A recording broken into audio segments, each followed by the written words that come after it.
En estos postreros días, el mensaje de Hebreos. Buen día, apreciados hermanos y amigos de esperanza.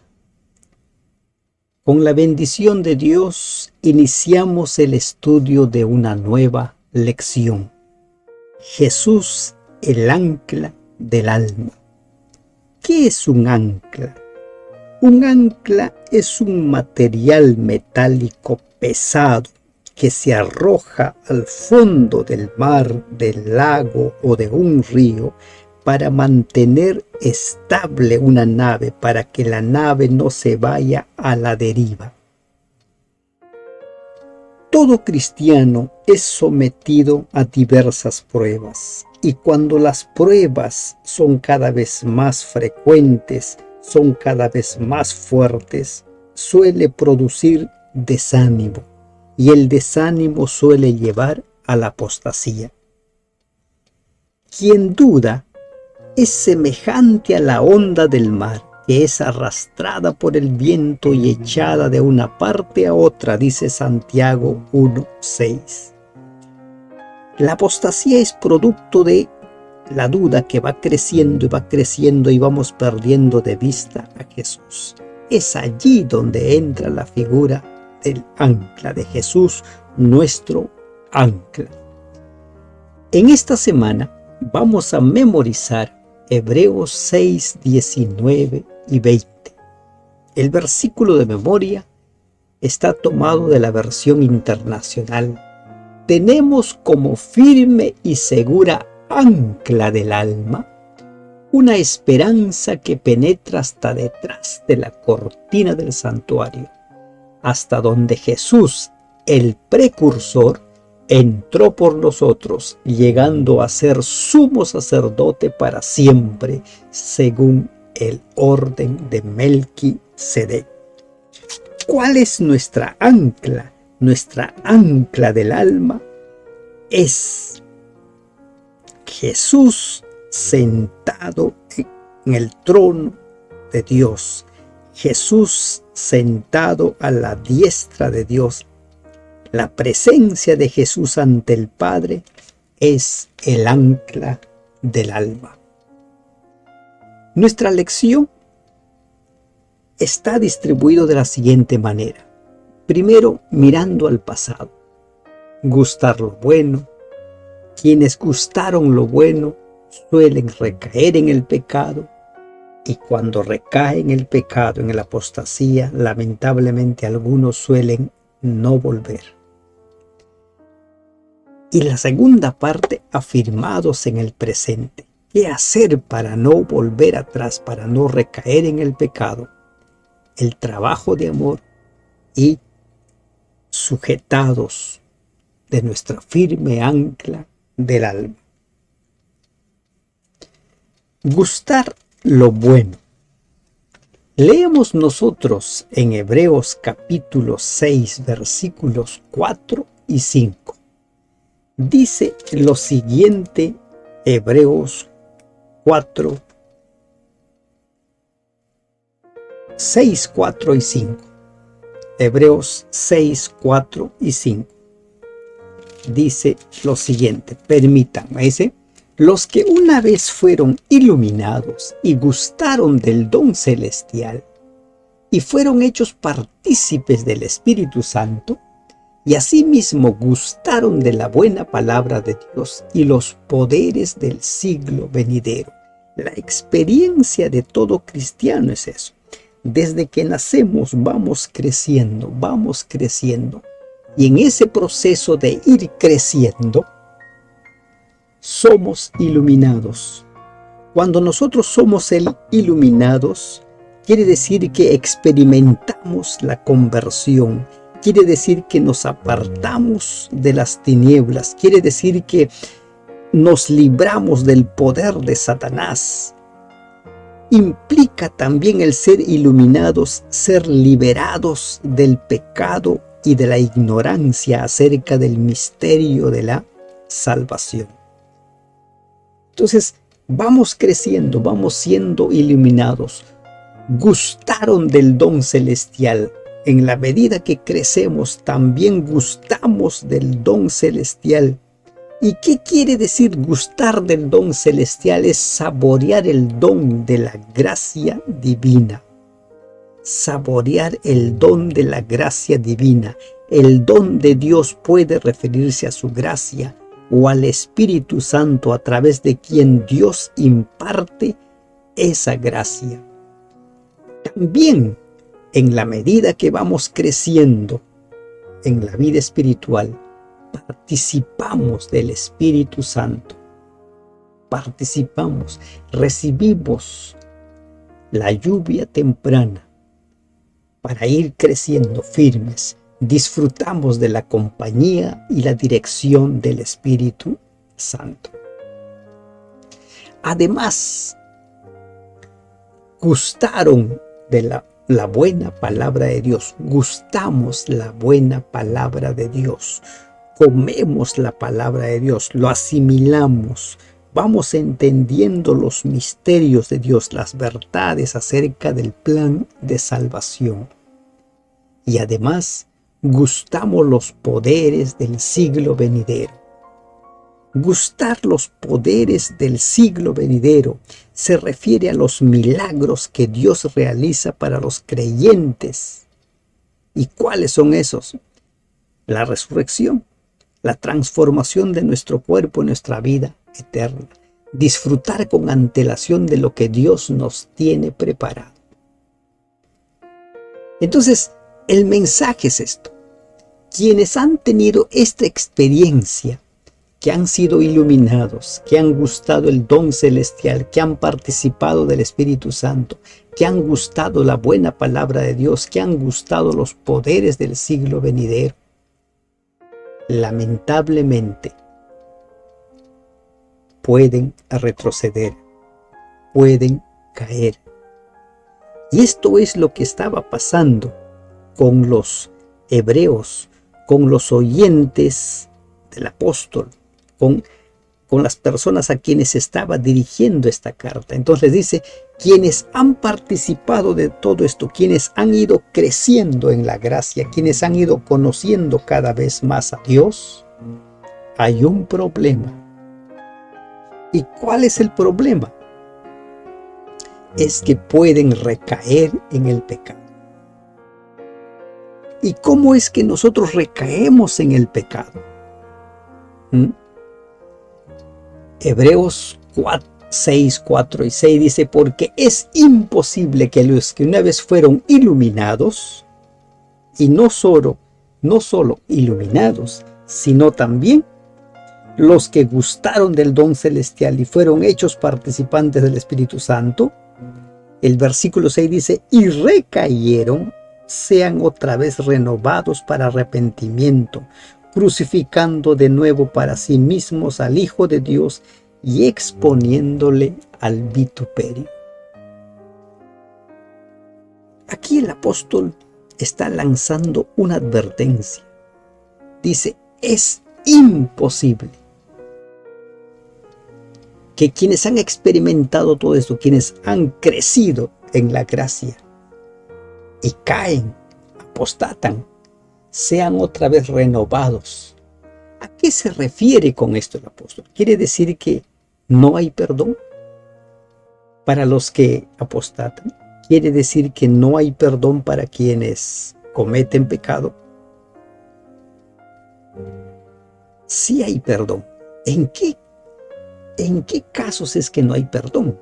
Y cuando decimos sí hay perdón, podemos tomar como referencia la historia del apóstol Pedro. El apóstol Pedro 3 veces negó a Jesús y lo negó públicamente. Y lo negó de tal manera que dicen los evangelios que las palabras que profirió fueron prácticamente improperios. No conozco eso. Pero después el apóstol se dio cuenta del pecado que había cometido y buscó a Dios. Y la historia la conocemos.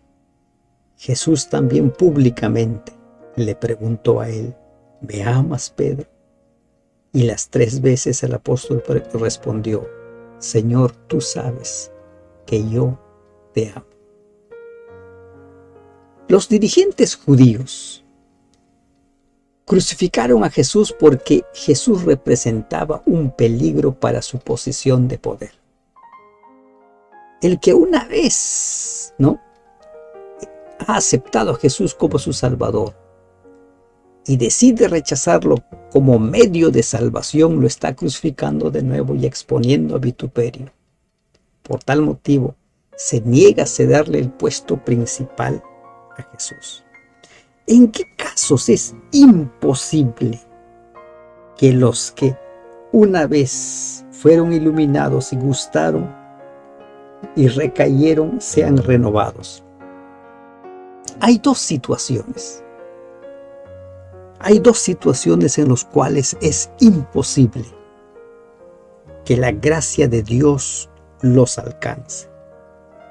Una es que mientras se mantengan en su posición de rechazo a Cristo, en una actitud presente, mientras se mantengan en su actitud de rechazar, mantenerse en el pecado, es imposible que pueda llegarles el perdón.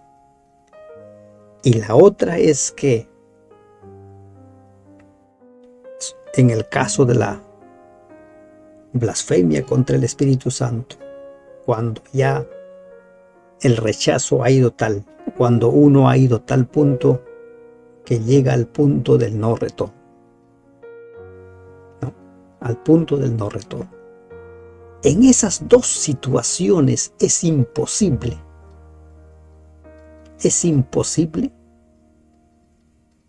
que exista perdón. En los tiempos del apóstol, ¿qué sucedía?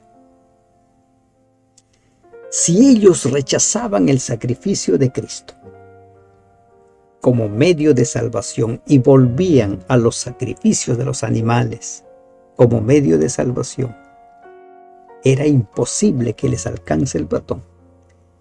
Era imposible.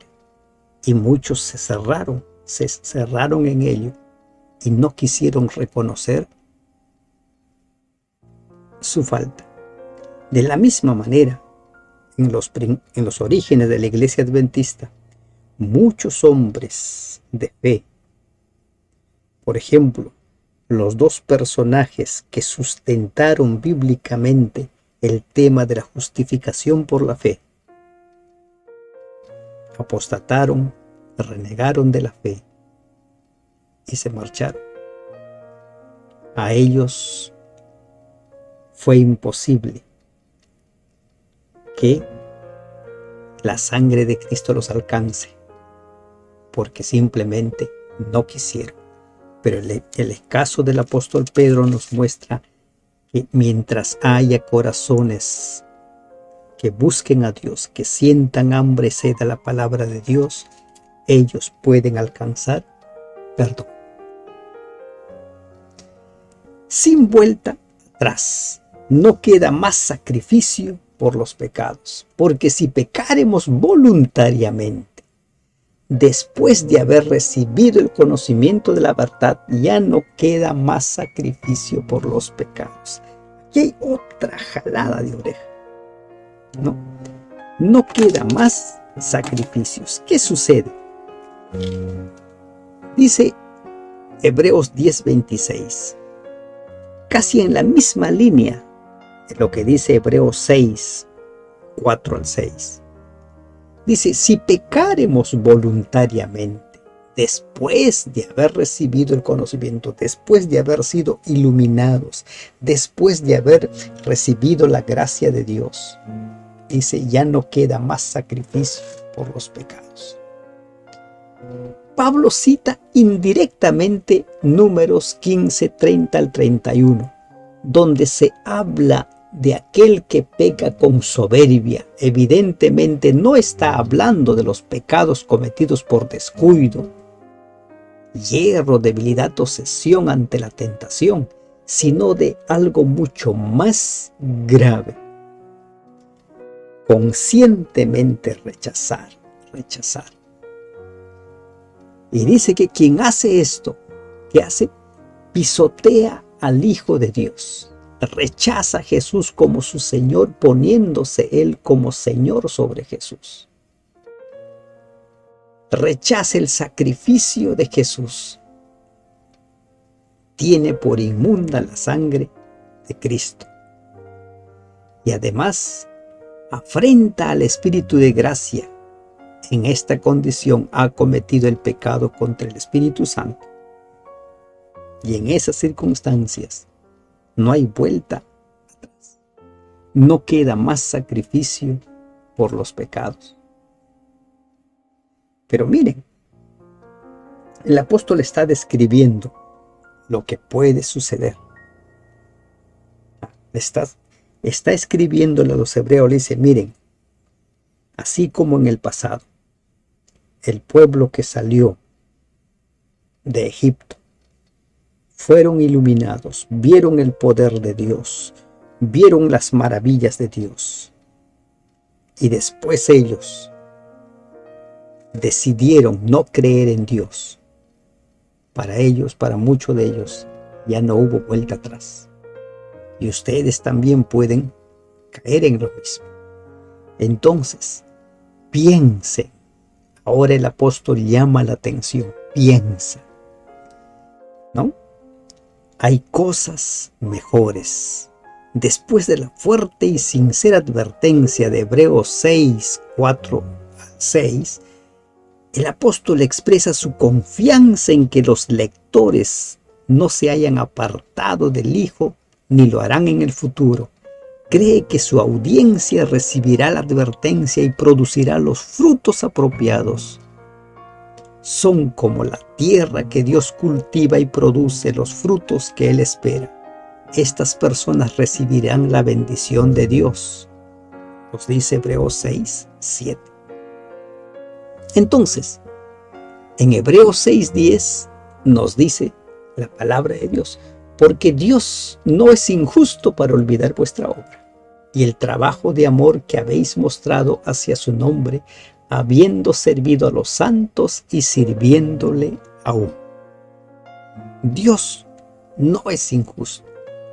Interesante. Para olvidar tu trabajo, tu servicio a los santos, tu fe y tu paciencia. No es injusto el Señor. Dios tiene en cuenta tu obra de amor. Tras las duras palabras, ¿no? Entonces el apóstol ahora los está animando. Los creyentes muestran su amor hacia el nombre de Dios, es decir, hacia Dios mismo, mediante su servicio, ¿a quién? A los santos. Pero estos no son hechos aislados del pasado, sino acciones sostenidas que se han extendido hasta el presente. Los actos excepcionales no revelan el verdadero carácter de una persona. La evidencia más importante del amor hacia Dios no son los actos religiosos, por así decirlo, sino los actos de amor hacia los demás seres humanos, especialmente a los que más necesitan. Entonces, ¿qué es lo que encontramos nosotros? ¿No? La exhortación del apóstol. Tienes que mantenerte activo. Tu fe tienes que ser una fe viva, una fe que cree y que hace, que produce frutos de justicia. Así te vas a mantener firme. La esperanza no se mantiene viva mediante ejercicios intelectuales de fe, sino mediante la fe expresada en actos de amor. Como dice el apóstol Santiago, ¿no?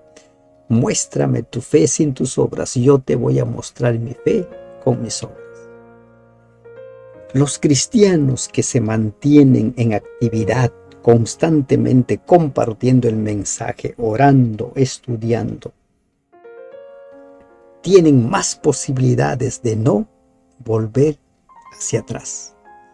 Tienen más posibilidades de fijar su mirada en el ancla del alma. Hebreos 6:19 dice, la cual tenemos como segura y firme ancla del alma y que penetra hasta dentro del velo. ¿Y quién es la firme ancla del alma? Cristo. Cristo.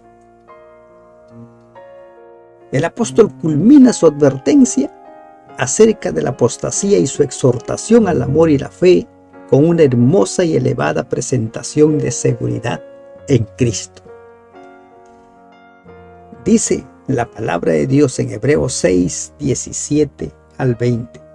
Por lo cual, queriendo Dios mostrar más abundantemente a los herederos de la promesa la inmutabilidad de su consejo, interpuso juramento, para que por dos cosas inmutables en las cuales es imposible que Dios mienta, tengamos un fortísimo consuelo, los que hemos acudido para asirnos de la esperanza puesta delante de nosotros, la cual tenemos como segura y firme ancla del alma, y que penetra hasta dentro del velo, donde Jesús entró por nosotros como precursor, hecho sumo sacerdote, para siempre según el orden de Melquisedec.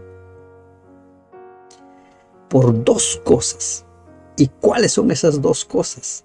Interpuso juramento y nos da la promesa de Dios. ¿De qué? De que Cristo se sentaría para interceder por nosotros. Por nosotros. Dios garantizó su promesa con un juramento, nos dice Hebreos 6, 17.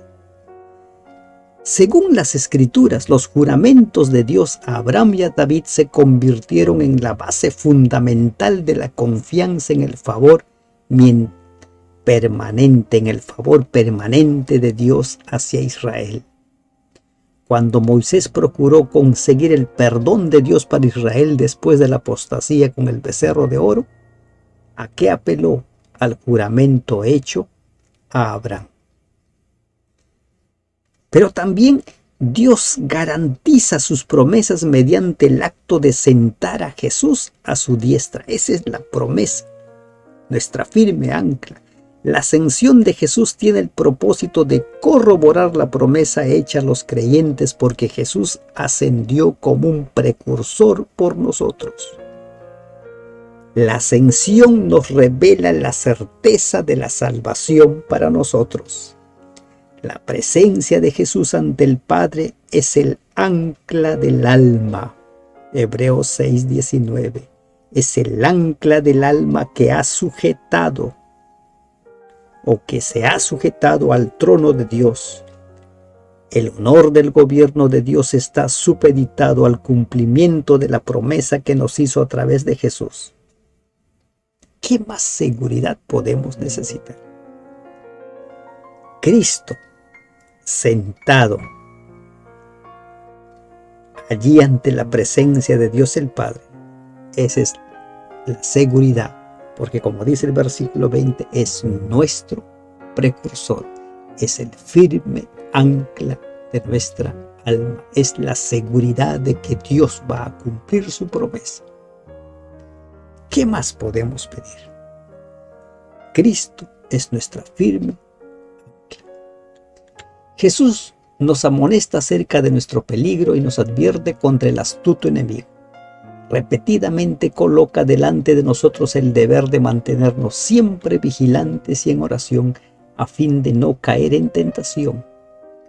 Crean en Jesús, confíen en Jesús con una fe viviente y constante y confíen en Él para que los guarde y los salve. Están asidos de uno que es poderoso para salvarlos, y por tanto tiempo como se sometan para ser conducidos por Él, para aprender de Él y confiar en Él, los guardará sin caída, y si se encarga de protegerlos, es una defensa segura. Jesús, el ancla del alma. En conclusión, los que gustaron la buena palabra fueron iluminados. Los que presenciaron la gloria de Dios, los que han ido creciendo gradualmente en la fe, pero producto de las pruebas, producto de las tentaciones, se van llenando de duda y retroceden. Puede ser que un día ya no vuelvan, porque lamentablemente algunos llegan a un punto sin retorno. Para los tales ya no hay más sacrificio. Para evitar caer en la apostasía, es necesario que nosotros nos mantengamos activos, trabajando en favor de los hijos de Dios, trabajando en la proclamación del mensaje, escudriñando las escrituras, orando constantemente, animándonos los unos a los otros, y asidos de Jesús, el ancla de nuestra alma. ¿Y cuál es esa ancla? La presencia de Jesús ante el Padre. Ese es el ancla, nuestra garantía de salvación. El propósito de esta lección es que nosotros aceptemos a Jesús como nuestra segura ancla, como nuestro seguro Salvador, porque es el único que puede salvarnos. Jesús es el ancla de tu alma y es el ancla de mi alma. Que Dios te bendiga. Amén.